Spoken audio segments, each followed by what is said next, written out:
અગ્નિ મહાપુરાણની કથાને આગળ વધારીએ. ભાગ 28મો, અધ્યાય 139મો, સંવત્સરનું ફળ. શ્રી ઈશ્વર કહેવાને લાગ્યા કે હવે હું 60 સંવત્સરોમાંથી કેટલાક શુભાશુભ ફળને કહું છું. પ્રભવ સંવત્સરમાં યજ્ઞકર્મની બહલતા હોય છે. વિભવમાં પ્રજા સુખી હોય છે. શુક્લમાં સમસ્ત ધાન્ય મોટા પ્રમાણમાં ઉત્પન્ન થાય છે. પ્રમોદથી સર્વે પ્રમોદિત બને છે. પ્રજાપતિ નામે સંવત્સરમાં વૃદ્ધિ થાય છે. અંગિરા સંવત્સર ભોગોની વૃદ્ધિ કરનારું છે. શ્રીમુખ સંવત્સરમાં જનસંખ્યાની વૃદ્ધિ થાય છે અને ભાવિ સંજ્ઞક સંવત્સરમાં પ્રાણીઓમાં સદભાવની વૃદ્ધિ થાય છે. યુવા સંવત્સરમાં મેઘ પ્રચુર વૃષ્ટિ કરે છે. ધાતા સંવત્સરમાં સમસ્ત ઔષધિઓ બહુલતાથી ઉત્પન્ન થાય છે. ઈશ્વર સંવત્સરમાં ક્ષેમ તથા આરોગ્યની પ્રાપ્તિ થાય છે. બાહુધાન્યમાં પ્રચુર ધાન્ય ઉત્પન્ન થાય છે. પ્રભાથી વર્ષ મધ્યમ હોય છે. વિક્રમમાં અન્ન સંપદા અધિક હોય છે. વૃષમાં સંપૂર્ણ પ્રજાનું પોષણ થાય છે. ચિત્રભાનું વિચિત્રતા તથા શુભાનું કલ્યાણ કરે છે. તારણ સંવત્સરમાં મેઘ શુભકારક હોય છે. વિરોધી મેઘોનો નાશ કરે છે. વિકૃતિ ભય પેદા કરે છે. ખરમાં પુરુષોને શૌર્ય ઉપડે છે. નંદનમાં પ્રજાને આનંદ, વિજયમાં શત્રુ ઉપર વિજય મળે છે. વિકારી શત્રુઓને કુપિત કરે છે. રાક્ષસ વર્ષમાં લોકો નિષ્ઠુર થઈ જાય છે. પિંગલમાં કાલયુક્ત ધનહાનિ થાય છે. રૌદ્ર વર્ષમાં રૌદ્ર ભાવોની પ્રવૃત્તિ વધે છે. ક્રોધન વર્ષ વિજયપ્રદ છે. ક્ષય સંવત્સરમાં પ્રજાનું ધન ક્ષીણ થઈ જાય છે. એ પ્રકારે 60 સંવત્સરોમાંથી કેટલાકનું વર્ણન કહ્યું છે. ત્યાર પછી આવે છે અધ્યાય 140મો, વશીકરણ યોગ.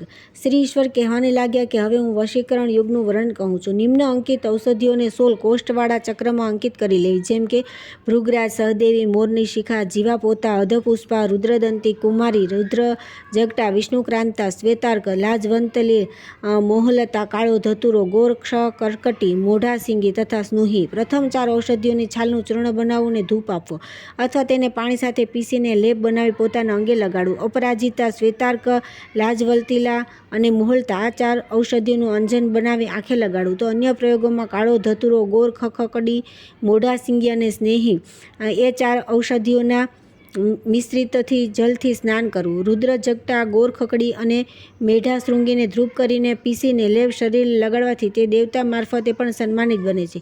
ભૃંગરાજ વગેરે 4 ઔષધિ ધૂપ કરી ગ્રહાદિ બાધા વગેરે દૂર કરવા માટે ઉત્તમ છે. ઋત્વિક, લાજવંતી, કાળો ધતુરો તથા પુત્ર જીવક એ ઔષધિથી તૈયાર કરેલ ચંદન ધૂપ દઈને અંગે લગાડવાથી લોકોને મોહિત કરે છે. ગોરખ કકડી, કાળો ધતુરો, પુત્ર જીવક અને અંધપુષ્પા એ ઔષધિનો શરીરે લેપ કરવાથી સ્ત્રી વશમાં થાય છે. સેદુંડા, અપરાજિતા, લાજવંતી અને શ્વેતાર્ક એ ઔષધિની ગુટિકા બનાવી કોઈને વશ કરવું હોય તો ખાવા પીવાના પદાર્થમાં ભેળવીને 1 ગોળી ખવડાવી દેવી. ઋત્વિક, મોહલતા, પુત્ર જીવક તથા અધપુષ્પા એ ઔષધિનો મુખમાં ધારણ કરવામાં આવે તો તેનાથી શત્રુએ ચલાવેલા અસ્ત્ર શસ્ત્રોનું સ્તંભન થઈ જાય છે. મોહલતા, અધપુષ્પા, ગોરખ, કર્કટી, કાળો ધતુરો એની બનાવેલી ગોળી સર્વેને વશ કરનારી હોય છે. તેને ધૂપ જરૂરથી આપવો. એ જ પ્રકારે ઋત્વિક આદિ 16 પદોમાં સ્થિત ઔષધિઓના પ્રભાવનું વર્ણન કરેલ છે. ત્યાર પછી આવે છે અધ્યાય 141મો, 36 પદ ઔષધિઓ. શ્રી ઈશ્વર કહેવાને લાગ્યા કે હવે હું 36 પદોમાં સ્થાપિત ઔષધિઓનું ફળ કહું છું. એ ઔષધિઓના સેવનથી મનુષ્યને અમરપણું પ્રાપ્ત થાય છે. એ 36 પદ ઔષધિઓના નામો હરડા, બહેડા, આમળા, મરીચ, પીપલી, જટામાસી, ભીલ્યામાં, સુંડી, ગુડુચી, વચ, નીંબ, અડુસા, શતાવરી, સૈધવ, કંટકાટી, ગોખરું, બેલ, પુનર્નવા, વરિયાળી, રેંડ, મુંડી, બીજોરા, નીંબુ, ખાટો, પિત્તપાપડો, ધાણા, જીરું, સુવા, અજમો, વાવણી, ખેર, ગરમાળો, હળદર, વચ્ચા, સફેદ સરસવ વગેરે છે. હરિતકી આમળા એ મહાન ઔષધ સમસ્ત રોગોને દૂર કરનાર છે. એને મૃત સંજીવની કલ્પ જાણી લેવા. હરિતકી આમળા, ગોળ મિર્ચ, પીપલાદી, જટામાસી, ભીલામા ને શંઠુ તેમજ ગડુચી 8 ઔષધિઓના સેવનથી વાત દોષ દૂર થાય છે. ગોળ મિર્ચ, અડુસા, પિત્ત પાપડા, ધનિયાના સેવનથી પિત્ત દોષ દૂર થાય છે. જટામાસી, ભીલામા, શુંઠી, પીપલી, સિંધુવાર આ ઔષધિના સેવનથી કફ દોષ દૂર થાય છે. હળદી, વચા અને સફેદ સરસોએ ઔષધ ધારણ કરવાથી વશીકરણની સિદ્ધિ થાય છે તથા ગ્રહ બાધા, ભૂત બાધા આદિથી લઈને તે નિગ્રહ પર્યંત સર્વે સંકટોથી છુટકારો મળી જાય છે. એ માટે કોઈ અન્યથા વિચાર કરવો નહીં. 36 કોઠામાં નિર્દિષ્ટ કરેલી ઔષધિઓનું જ્ઞાન જેને તેને દરેક વ્યક્તિએ કહેવું નહીં. ત્યાર પછી આવે છે અધ્યાય 142મો, અપરાજિતા મંત્ર. શ્રી ઈશ્વર કહેવાને લાગ્યા કે હવે હું મંત્રચક્ર તથા ઔષધ ચક્રનું વર્ણન કહું છું, જે સંપૂર્ણ મનોરથને દેનારું છે. જે વ્યક્તિઓ ઉપર ચોરી કરવાનો સંદેહ હોય તેના માટે કોઈ વસ્તુ, જેમ કે કોઈ વૃક્ષનું નામ, ફૂલનું નામ કે દેવતાનું નામ બોલવું, તે વસ્તુના નામના અક્ષરોની સંખ્યાને 2 ગણી કરીને એક તરફ લખી દેવી તથા તે નામની માત્રાઓની સંખ્યાને 4 ગણીને ગુણાફલકને બીજી જગ્યાએ લખી દેવું. પહેલી સંખ્યાથી બીજી સંખ્યામાં ભાગવું. જે કંઈ શેષ બચે તે વ્યક્તિ ચોર છે. જો ભાજકથી ભાજ્ય પૂરેપૂરા કપાઈ જાય અને કોઈ શેષ ન બચે તો એમ સમજવું કે એ વ્યક્તિ ચોર નથી, તેણે ચોરી કરેલ નથી. હવે બીજું દ્રષ્ટાંત કહું છું. ગર્ભમાં જે બાળક છે તે પુત્ર છે કે કન્યા તેનો નિર્ણય શી રીતે થઈ શકે? પ્રશ્ન કરનારી વ્યક્તિના પ્રશ્ન વાક્યમાં જે અક્ષરોનું ઉચ્ચારણ થાય એ સર્વે મળીને જો વિષમ સંખ્યા થાય તો ગર્ભમાં પુત્રની ઉત્પત્તિ સૂચિત કરે છે. એનાથી વિપરીત સમ સંખ્યા હોય તો ગર્ભમાં કન્યાની ઉત્પત્તિ થવાની સૂચના મળે છે. સ્ત્રી અને પુરુષ નામોની માત્રાઓ તથા તેના અક્ષરોની સંખ્યામાં પૃથક 4થી ગણીને ગુણાફલકને અલગ અલગ રાખવા. પહેલી સંખ્યા જ છે તે માત્રા પિંડ છે અને બીજી સંખ્યા વર્ણપિંડ છે. વર્ણપિંડને 3થી ભાગી દેવું. જો સમ શેષ હોય તો કન્યાની ઉત્પત્તિ થાય છે. શેષ વિષમ હોય તો પુત્રની ઉત્પત્તિ થાય છે. જો શૂન્ય શેષ હોય તો પતિથી પહેલાં પત્નીનું મૃત્યુ થાય અને જો પ્રથમ માત્રાપિંડમાં 3 ગણી ભાગી દેવાથી શૂન્ય રહે તો સ્ત્રીથી પહેલાં પુરુષનું મૃત્યુ થાય છે. સમસ્ત ભાગમાં સૂક્ષ્મ અક્ષરવાળા દ્રવ્યો દ્વારા પ્રશ્નને ગ્રહણ કરીને વિચાર કરવાથી અભિષ્ટ ફલનું જ્ઞાન થાય છે. હવે હું શનિચક્રનું વર્ણન કરું છું. જ્યાં શનિની દ્રષ્ટિ હોય તે લગ્નનો સર્વથા પરિત્યાગ કરી દેવો. જે રાશિમાં શનિ સ્થિત હોય છે તેનાથી 7મી રાશિ પર તેની પૂર્ણ દ્રષ્ટિ રહે છે. 4થી અને 10મી ઉપર અડધી દ્રષ્ટિ રહેલ છે તથા પહેલી, બીજી, 8મી અને 12મી રાશિ ઉપર ચતુર્થાંશ દ્રષ્ટિ રહે છે. શુભ કર્મમાં એ સર્વેનો ત્યાગ કરી દેવો જોઈએ. જે દિવસનો જે ગ્રહ અધિપતિ હોય તે દિવસનો પ્રથમ પ્રહર તે ગ્રહનો હોય છે અને શેષ ગ્રહ તે દિવસના અડધા પ્રહરના અધિકારી હોય છે.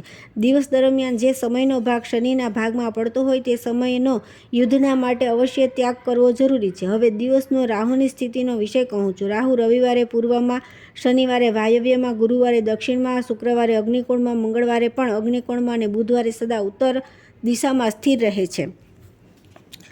ફણી રાહુ ઈશાન, અગ્નિ, નૈઋત્ય એવં વાયવ્ય કોણમાં એક પ્રહર રહે છે અને યુદ્ધમાં પોતાની સામે ઊભેલા શત્રુને પરાજિત કરી નાખે છે. હવે તિથિ રાહુનું વર્ણન કહું છું. પૂર્ણિમાએ અગ્નિકોણમાં રાહુની સ્થિતિ હોય છે અને અમાવસ્યા વાયવ્ય કોણમાં હોય છે. સન્મુખ રાહુ શત્રુનો નાશ કરનારો છે. કૃષ્ણ તથા શુક્લ પક્ષમાં વાયુને આશ્રિત રહેનારા સન્મુખ રાહુ શત્રુઓનો નાશ કરે છે. હવે હું અંગોને સુદૃઢ બનાવવાના ઉપાય બતાવું છું. પુષ્ય નક્ષત્રમાં ઉખાડેલી તથા નિમ્ન અંકિત અપરાજિતા મંત્રનો જપ કરતા કંઠ અથવા હાથ આદિ ધારણ કરેલી શરપુંખિકા નામની ઔષધિ વિપક્ષીના બાણોના લક્ષ્યથી બચાવી લે છે, રક્ષણ કરે છે. એવી જ રીતે પુષ્ય નક્ષત્રમાં ઉખાડેલી અપરાજિતા નામની ઔષધિ પણ જો મંત્ર પાઠપૂર્વક ગળામાં કે હાથમાં ધારણ કરવામાં આવે તો તેના બંનેના પ્રભાવથી મનુષ્ય તલવારના વારથી બચી શકે છે. ગ્રહ પીડા, જ્વર આદિની પીડા તથા ભૂત બાધા આદિનું નિવારણ એક સર્વે કર્મમાં આ અપરાજિતા મંત્રનો ઉપયોગ કરવો જોઈએ. અપરાજિતા મંત્ર: ઓમ નમો ભગવતી વજ્ર શૃંખલે હન હન, ઓમ ભક્ષ ભક્ષ, ઓમ ખાદ, ઓમ અરે રક્તમ પીબ, કપાલેન રક્ષતી રક્તપટે ભસ્માંગી ભસ્મલિપ્ત શરીરે વજ્રાયુધે વજ્ર પ્રાકાર નિશ્ચિતે પૂર્વા દિશમ બંધ બંધ, ઓમ દક્ષિણામ દિશમ બંધ બંધ, ઓમ પશ્ચિમા દિશમ બંધ બંધ, ઓમ ઉત્તરા દિશમ બંધ બંધ, નાગાન બંધ બંધ, નાગપત્ની બંધ બંધ, ઓમ અસુરાન બંધ, ઓમ એશેષભ્ય રક્ષ રક્ષ, ઓમ યક્ષ રાક્ષસ પિશાચાન બંધ બંધ, ઓમ પ્રેત ભૂત ગંધર્વદયો યે કેચીપદ્ર વાસ્તેભ્યો રક્ષ રક્ષ, ઓમ ઉર્ધ્વ રક્ષ રક્ષ, ઓમ અધો રક્ષ રક્ષ, ઓમ ક્ષુરિક બંધ બંધ, ઓમ જ્વાલ મહાબલે ધટી ધટી, ઓમ મોટી મોટી સટા વગલી જાગની વજ્ર પ્રાકારે, ઓમ ફટ હિમ હુમ શ્રીમ ફટ હામ હમ ફૂમ ફેમ ફઃ સર્વગ્રહેભ્ય સર્વવ્યાધિભ્ય સર્વદૃષ્ટોપ્રદેભ્યો હિમ અશેષોભ્યો રક્ષ રક્ષ. ત્યાર પછી આવે છે અધ્યાય 143 કુંભિકા પૂજન. શ્રી ઈશ્વર કહેવાને લાગ્યા કે હવે હું કુંભિકા પૂજનનું વર્ણન કહું છું, જે સર્વે મનોરથોને સિદ્ધ કરનારું છે. કુંભિકા એ શક્તિ છે જેની સહાયતાથી રાજ્ય પર સ્થિત થયેલ દેવતાએ અસ્ત્ર શસ્ત્રાદિ અસુરો ઉપર વિજય મેળવ્યો હતો. માયાબીજ, હિમ તથા હૃદયાદિ 6 મંત્રોના ક્રમશઃ ગૃહ્યાંગ એવં હાથમાં ન્યાસ કરવો. કાલી કાલી એ હૃદય મંત્ર, દુષ્ટ ચાંડાલિકા એ શિરો મંત્ર છે. હિમ સ્ફે હમ સ ખ ફ છ ડ ઓમકારો ભૈરવે એ શિખા સંબંધી મંત્ર છે. ભૈરવી દૂતી એ કવચ સંબંધી મંત્ર છે. રક્તચંડિકા એ નેત્ર સંબંધી મંત્ર છે તથા ગુહ્ય કુબ્જિકા એ અસ્ત્ર સંબંધી મંત્ર છે. અંગો અને હાથોમાં તેનો ન્યાસ કરી મંડલમાં યથાસ્થાન તેનું પૂજન કરવું જોઈએ. કમલની સર્વે તરફ પૂર્વ દિશામાં આરંભ કરી ક્રમશઃ બ્રહ્માણી, માહેશ્વરી, કૌમારી, વૈષ્ણવી, વારાહી, માહેન્દ્રી, ચામુંડા અને મહાલક્ષ્મીના ન્યાસ તથા પૂજન કરવું. તે પછી ઈશાન, પૂર્વ, અગ્નિકોણ, દક્ષિણ, નૈઋત્ય અને પશ્ચિમમાં ક્રમશઃ ન્યાસ અને પૂજન કરવું. પછી એ જ દિશાઓમાં ક્રમશઃ કુસુમમાલા એવં 5 પર્વતોનું સ્થાપન અને પૂજન કરવું. સર્વે દેવીઓની પ્રણવના ઉચ્ચારણ સાથે પૂજા કરવી જોઈએ. ચોકોર મંડલમાં જમણી તરફ ગણપતિનું તથા ડાબી તરફ બટકનું પૂજન કરવું.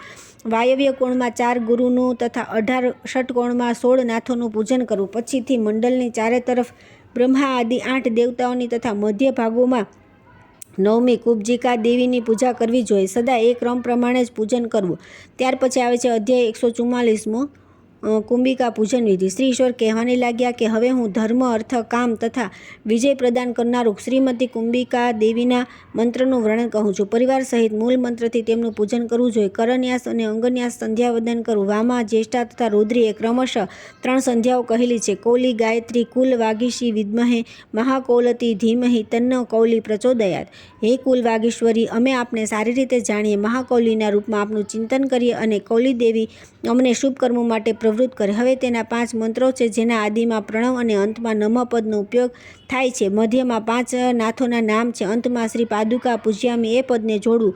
મધ્યમાં દેવતાનું ચોથું નામ જોડી દેવું. એ રીતે 5 મંત્રો લગભગ 18 અક્ષરોના હોય છે. એ 5 નાથોના નામો આ પ્રમાણે છે: કૌલિશનાથ, શ્રીકંઠનાથ, કોમલનાથ, ગગનાનંદનાથ તથા તૂર્ણનાથ. તેમની પૂજાના મંત્ર વાક્ય આ પ્રમાણે બને છે: ઓમ કૌલિશનાથાય નમસ્તે, પાદુકાય પૂજ્યામી. તેની સાથે ક્રમશઃ 5 દેવીઓ કુબ્જિકા, ચટુલા, મૈત્રીશી, અતલ શ્રી પાદુકાનું પૂજન કરવું. એમાં કુબ્જિકાની પૂજા ઓમ હામ હિમ કુબ્જાય નમ એ નવાક્ષર મંત્રથી અથવા કેવલ 5 પ્રણવ રૂપ મંત્રથી કરવી. તે પછી ધ્યાનપૂર્વક કુબ્જિકા દેવીનું પૂજન કરવું જોઈએ. 32 વ્યંજન અક્ષર તેમનું શરીર છે. તેમના પૂજનમાં 5 પ્રણવ અથવા હિમના બીજ રૂપથી ઉચ્ચારણ કરવું. દેવીનું મુખારવિંદ કમલદલ શ્યમાન શ્યામ છે. તેના 6 મુખો છે. અષ્ટાદક્ષર મંત્ર દ્વારા તેમનું પ્રતિપાદન થાય છે. કુબ્જિકા દેવી ઝૂમતી હોય એવી દ્રષ્ટિએ પડે છે એવું પૂજા આદિ કર્મ સમયે ધ્યાન ધરવું. ત્યાર પછી આવે છે અધ્યાય 145મો માલિની મંત્ર. શ્રી ઈશ્વર કહેવાને લાગ્યા કે હે સ્કંદ, હવે હું 6 પ્રકારના ન્યાસપૂર્વક નાના પ્રકારના મંત્રોનું વર્ણન કહું છું. એ 6 પ્રકારના ન્યાસ સાંભવ, શક્તિ તથા યમલના ભેદથી 3 પ્રકારના છે. શક્તિનું સ્થાન શિરમાં છે, તેથી ત્યાં તેનો નાશ કરવો. માલિની મંત્ર 9 અક્ષરોથી યુક્ત બને છે. અ સહિત શ્રીકંઠની શિખામાં, આ સહિત અનંતના મુખમાં, ઈ સહિત સૂક્ષ્મના જમણા નેત્રમાં, ઈ સહિત ત્રિમૂર્તિના ડાબા નેત્રમાં, ઉ સહિત અમરીશના જમણા કાનમાં તથા ઓમ સહિત અર્ધોષકના ડાબા કાનમાં ન્યાસ કરવો. ધ્રુવ સહિત ભાવમૂર્તિનો જમણા નાકમાં ન્યાસ કરો. હિમ બીજથી શક્તિઓનું પૂજન કરી ઉપાસક સંપૂર્ણ મનોરથો પ્રાપ્ત કરી લે છે. ત્યાર પછી આવે છે અધ્યાય 146મો અષ્ટક દેવીઓનું કથન. શ્રી ઈશ્વર કહેવાને લાગ્યા કે હે સ્કંદ, હવે હું બ્રહ્મા, વિષ્ણુ તથા માહેશ્વરી સંબંધી રાખનારી ત્રિખંડીનું વર્ણન કરીશ.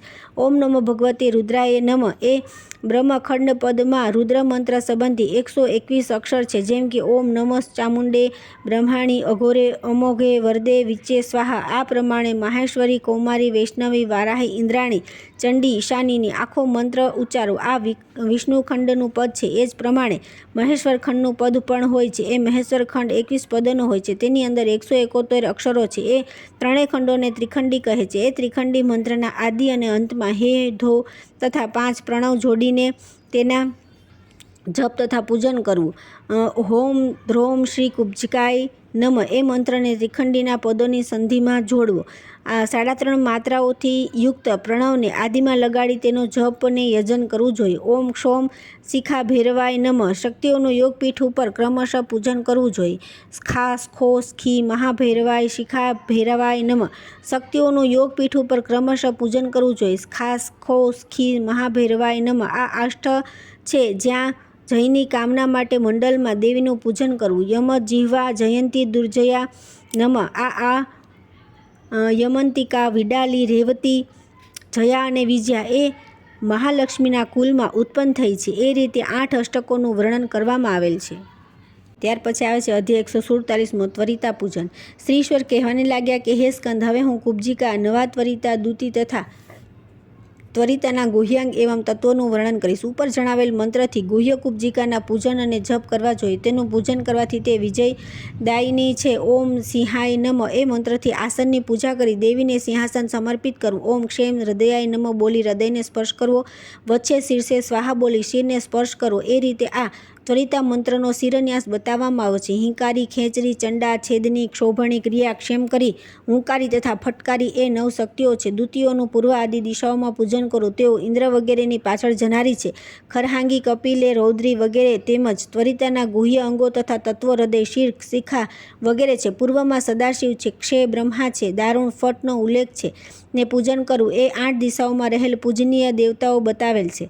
ત્યાર પછી આવે છે અધ્યાય 148મો, વિજય પૂજન. શ્રી ઈશ્વર કહેવાને લાગ્યા કે હે સ્કંદ, હવે હું સંગ્રામમાં વિજય દેનારા સૂર્યદેવના પૂજનની વિધિ કહું છું. ઓમ ડે ખ ખ્યામ સૂર્યાય સંગ્રામ વિજયાય નમ એ મંત્રથી ઓમ હામ હિમ હુમ હ એ સંગ્રામમાં વિજય દેનારા સૂર્યદેવના 6 અંગો છે, અર્થાત તેના દ્વારા સંગન્યાસ કરવો જોઈએ. ઓમ હમ ખમ ખોખલાય સ્વાહા આ પૂજા માટેનો મંત્ર છે. સ્ફુમ હુમ હમ ક્રમ ઓમ હિમ ક્રેમ એ 6 અંગન્યાસના બીજ મંત્રો છે. પીઠસ્થાનમાં પ્રભુત વિમલ સાર આરાધ્ય એવં પરમ સુખનું પૂજન કરવું. પીઠના પાયા તથા વચ્ચેની 4 દિશામાં ક્રમશઃ ધર્મ, જ્ઞાન, વૈરાગ્ય, ઐશ્વર્ય, અધર્મ, અજ્ઞાન, અવૈરાગ્ય તથા અનૈશ્વર્ય એ 8નું પૂજન કરવું. એ પછીથી અનાંતસાન, સિંહાસન એવં પદ્માસનની પૂજા કરવી. કમલની કર્ણિકા એવં કેસરોની, સૂર્યમંડળ, સોમમંડળ તથા અગ્નિમંડળનું પૂજન કરવું. પછીથી દીપ્તા, સૂક્ષ્મા, જયા, ભદ્રા, વિભૂતિ, વિમલા, અમોઘા, વિદ્યુતા તથા 9મી સર્વતોમુખી એ 9 શક્તિઓનું પૂજન કરવું. તત્પશ્ચાત સત્વ, રજ અને તેમનું પ્રકૃતિ અને પુરુષનું આત્મા, અંતરાત્મા અને પરાત્મા પૂજન કરવું. એ સર્વે અનુસ્વારયુક્ત આદિ અક્ષરોથી યુક્ત બની અંતમાં નમોની સાથે ચતુર્થ્યંત બની પૂજાનો મંત્ર થઈ જાય છે. દ્વારપાલોનું પૂજન કરવું. એ પ્રકારે પૂજા તથા જપ હોમ આદિ કરવાથી યુદ્ધ આદિમાં વિજય પ્રાપ્ત થાય છે. ત્યાર પછી આવે છે અધ્યાય 149મો, લક્ષ કોટી હોમ. શ્રી ઈશ્વર કહેવાને લાગ્યા કે હોમથી યુદ્ધમાં વિજય, રાજ્ય પ્રાપ્તિ અને વિઘ્નોનો વિનાશ થાય છે. પ્રથમ કચ્છ વ્રત કરીને દેહની શુદ્ધિ કરવી. તે પછી સર્વે પ્રાણાયામ કરી શરીરનું શોધન કરવું. પછી પાણીની અંદર ઊભા રહી ગાયત્રીના જપ કરીને 16 વાર પ્રાણાયામ કરવા. પૂર્વાહન કાળમાં અગ્નિમાં આહુતિઓ સમર્પિત કરવી. ભિક્ષા દ્વારા પ્રાપ્ત યવનિર્મિત ભોજ્ય પદાર્થ, ફળ, મૂળ, દુગ્ધ, સત્તુ અને ઘીનો આહાર યજ્ઞ કાલમાં વિહિત છે.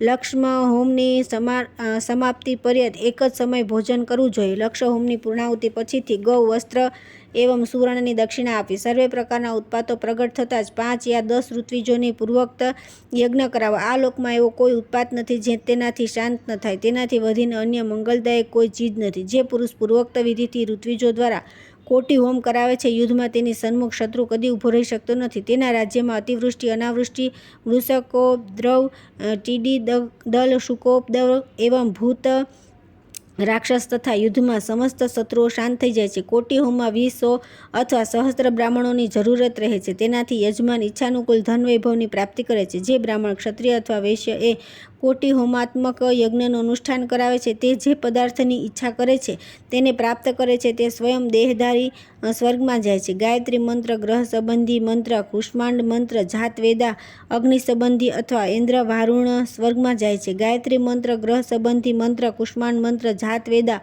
અગ્નિ સંબંધી અથવા ઇન્દ્ર વારુણ, વાયવ્ય, યામ્ય, અગ્નેય, વૈષ્ણવ શક્તિ, સેવમ એવં સૂર્ય દેવતા સંબંધી મંત્રોથી હોમ પૂજન આદિનું વિધાન છે. અયુત હોમથી અલ્પ સિદ્ધિ, લક્ષ હોમથી સંપૂર્ણ અને કોટી હોમથી સમસ્ત ક્લેશો નાશ પામે છે.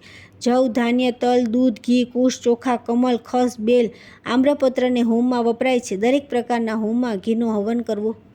ત્યાર પછી આવે છે અધ્યાય 150મું, મન્વંતરોનું વર્ણન. શ્રી અગ્નિદેવે ઉચ્ચાર્યું કે હે મુનિ, હવે હું મન્વંતરોનું વર્ણન કહીશ. સર્વપ્રથમ સ્વયંભૂ મનુ થયા. ત્યારબાદ તેઓના વંશમાં અગ્નિધ્ર વગેરે પુત્ર હતા. સ્વયંભૂ મન્વંતરમાં યમ નામે દેવતા અને આદિ સપ્તર્ષિ તથા સત્ક્રતુ ઇન્દ્ર હતા. બીજવા મન્વંતરનું નામ હતું સ્વરોચિષ. તેઓના ક્રમ મુજબ તેની અંદર પારાવત અને તુષિત નામધારી દેવતા હતા. સ્વરોચિષ મનુના ચૈત્ર અને કિમપુરુષ વગેરે પુત્ર હતા. તે સમયે વિપશ્ચિત નામે ઇન્દ્ર તથા ઉર્જ્વસ્વંત વગેરે સપ્તર્ષિ હતા. એમ કરતાં કરતાં એક પછી એક મન્વંતરો પ્રગટ્યા. ત્રીજા મનુનું નામ ઉત્તમ થયું.